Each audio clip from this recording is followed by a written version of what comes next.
तर स्पष्ट बहुमत मिळून सुद्धा शिवसेनेला ठाण्यामध्ये महापौर पदासाठी संघर्ष करावा लागणार आहे का? महापौर पदासह इतर महत्त्वाची पदं युतीतला पार्टनर असलेल्या भाजपसोबत वाटून घ्यावी लागणार आहेत का?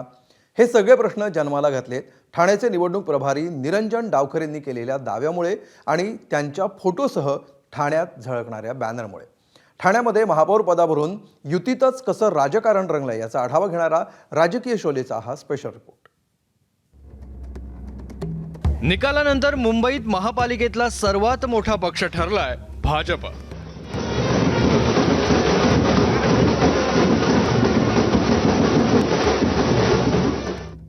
नवी मुंबईतही भाजपचाच डंका।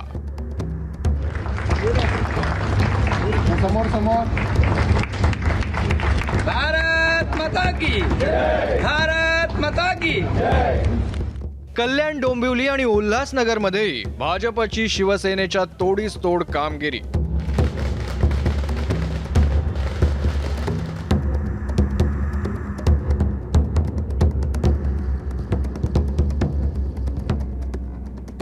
मात्र ठाणे महापालिकेत चित्र वेगळं आहे। ठाणे म्हणजे एकनाथ शिंदे हे समीकरण महापालिकेच्या निकालानंतर पुन्हा एकदा अधोरेखित झालंय।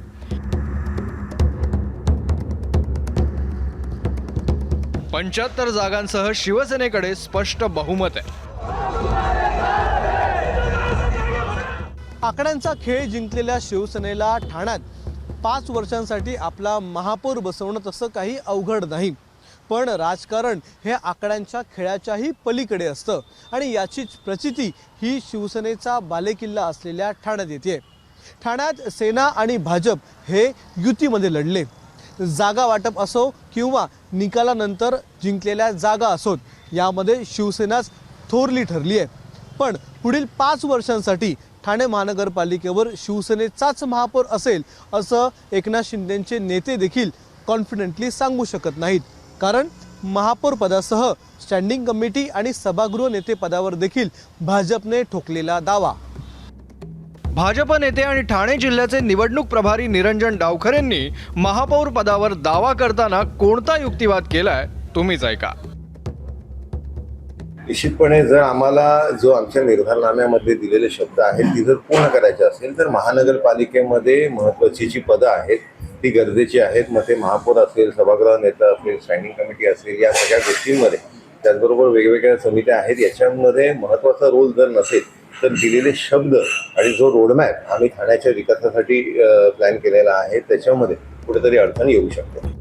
शिवसेनेकडे जेवढं स्पष्ट बहुमत आहे तेवढ्याच स्पष्टपणे भाजपचा महापौर पदावरचा आणि इतर महत्त्वाच्या पदावरचा दावा फेटाळूनही लावता आला असता। आता नेमकी कोणती अडचण आहे हे शिवसेनेलाच ठाऊक। एरवी पक्षाची भूमिका आक्रमकपणे मांडणारे शिवसेनेचे खासदार नरेश म्हस्के निरंजन डावखरेंच्या दाव्यावर बोलताना काहीसे मवाळ दिसले। ते युती धर्म, राजकीय परंपरा याबद्दल फार कळवळीनं बोलतायत। काही फॉर्मॅलिटीज आहेत, काही रीतिरिवाज आहे, या पद्धतीमध्ये नक्कीच त्यांना सत्तेत वाटा मिळेल आणि जे काही द्यायचं,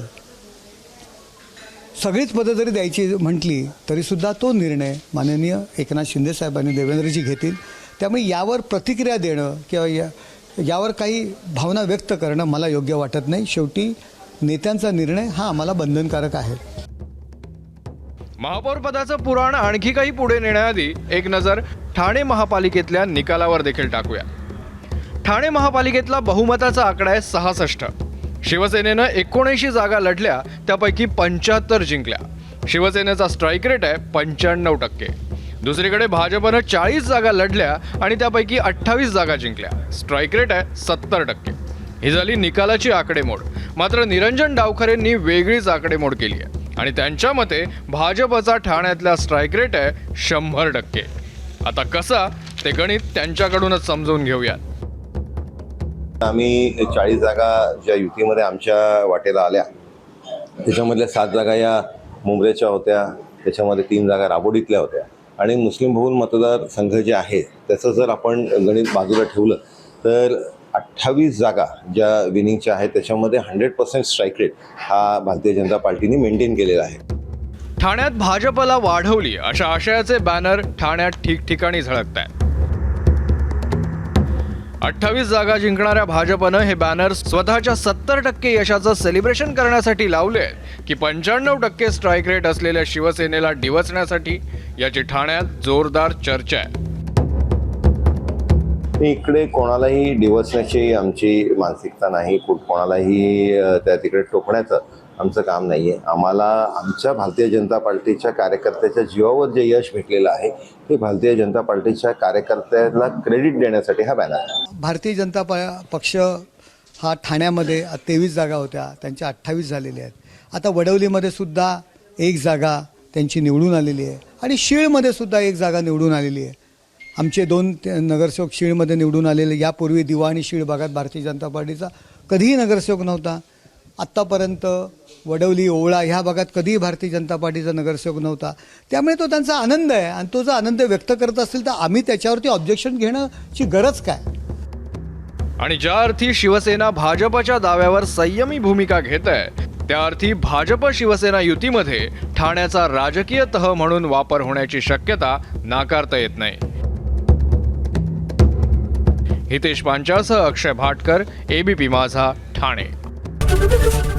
एबीपी माझा, उघडा डोळे बघा नीट.